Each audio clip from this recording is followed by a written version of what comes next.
Kung meron ka ng optimize sa inyong content mo para mapataas ang performance ng views mo dito sa ginagawa mong reels or content, ito lang na mga pwede mong gawin na pwede mong idagdag sa inyong performance.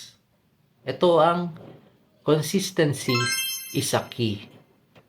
At bigyan natin ito ng paliwanag.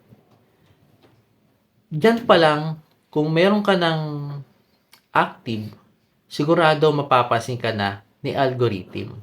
At gustong gusto no ni algorithm.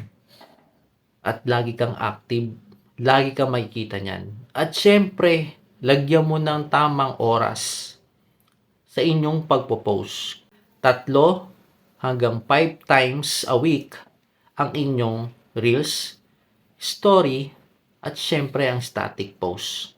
At gumamit ka rin ng schedule. Dapat pare-pareho. Sigurado mapapansin ka ng algorithm. Araw-araw mong gawin yan para lagi kang nakikita at lagi kang active sa inyong ginagawa. Huwag mawala na matagal kasi mawawala talaga ang feed mo sa audience. Siyempre, huwag mong kakalimutan na hindi ka magpo-post. Sigurado, baka mawala yung mga audience mo nanonood sa'yo at mawala ng gana. Sana may informative at natutunan nyo rin po. At pakishare naman po. Bye!